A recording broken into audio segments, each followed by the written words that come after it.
Special sequence ఒకటి ఉందండి. ఒక లెంతీ షాట్ ఒకటి ప్లాన్ చేశారు డైరెక్టర్. ఆ షాట్ మాత్రం 16 minutes అండి, సింగిల్ షాటు. రియల్ యాక్టర్స్తో, విక్రమ్ గారితో, నాతో, సురాజ్ గారితో అందరూ ఉన్నట్టు అందరు పెట్టి ఒక 3 days రిహర్సల్ జరిగింది. 4th day షూటింగ్ జరిగింది. చాలా అక్కడ బ్లాస్టింగు, పెద్ద సీక్వెన్స్. సో లోపల ఎస్జే సూర్య గారు చెప్పినట్లుగా ఈ మూవీలో సెకండ్ హాఫ్లో ఒక షాట్ ఉంటుంది భయ్య, 16 minutes షాట్ సింగిల్ టేక్లో. అదొక్క షాట్ నాకు మాత్రం చాలా బాగా నచ్చింది. హలో ఫ్రెండ్స్, ఈరోజు ఇంకో మూవీ చూశాను. మన చియాన్ విక్రమ్ గారు నటించిన వీర ధీర శూర మూవీ చూశాను భయ్య. ఈ మూవీ అసలు ఏ మూవీరా నాయన ఇది. థియేటర్లో మన పేషెన్స్ని చెక్ చేస్తుంది literally. Okayish first half and good second half. ఏ మూవీ చూడడానికి ఒక రీజన్ చియాన్ విక్రమ్ గారు అయితే, ఇంకో రీజన్ అరుణ్ కుమార్ గారు ఈ మూవీ డైరెక్ట్ చేశారు. ఇదే డైరెక్టర్ ఇంతకుముందు చిన్న అనే మూవీ సిద్ధార్థ్ గారితో తీశారు, చాలా పెద్ద హిట్ అయింది.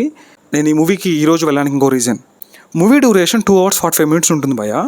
లిటరల్లీ 45 minutes బాగుంటుంది, మిగతా 2 hours అసలు ఎందుకు వచ్చాం ఈ మూవీకి అని ఫీల్ అవుతూనే చూస్తారు ఈ మూవీ. నాకు తెలియదు మిగతా వాళ్ళు ఎలా రివ్యూస్ ఇచ్చారో, కానీ నాకైతే ఇన్ మై వ్యూ ఈ మూవీ మాత్రం నాకు నా పేషెన్స్ చెక్ చేసింది లిటరల్లీ. వర్స్ట్ కాస్టింగ్ ఏంటి అంటే, 30 years ఇండస్ట్రీ పృథ్వీరాజ్ గారు ఉన్నారు కదా, ఈ మూవీలో సీరియస్ క్యారెక్టర్ చేశారు. ఆయన్ని చూసినంతసేపు నాకు కామెడీగానే ఉంది తప్ప ఎక్కడ కూడా సీరియస్ అనిపించలేదు నాకు.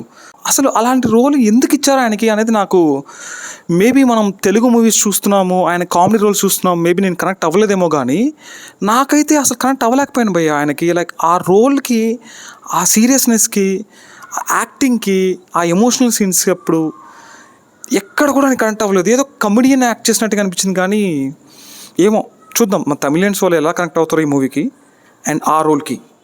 వీర ధీర శూర అని పేరు పెట్టినందుకైనా ఆ పేరుకు తగ్గట్టుగా న్యాయం చేయలేదనిపించింది నాకైతే. అండ్ నేనైతే పెద్ద ఫ్యాన్ విక్రమ్ గారికి. విక్రమ్ గారు తీసిన చాలా మంచి మూవీస్ ఉన్నాయి, అపరిచితుడు, ఒక శివపుత్రుడు. అండ్ ఈ మూవీకి నా rating for 10 it can be 4.5. Friends, మన ఛానల్ రివ్యూ టికెట్లో మ్యాక్సిమం నేను ఏ మూవీకి నెగిటివ్ రివ్యూస్ ఇవ్వను భయ్య.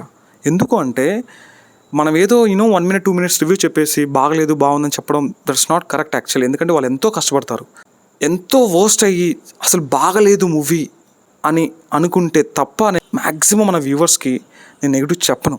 ఎందుకు అంటే ఈజీ కాదు మూవీ తీయడం. Okay, I hope you understand.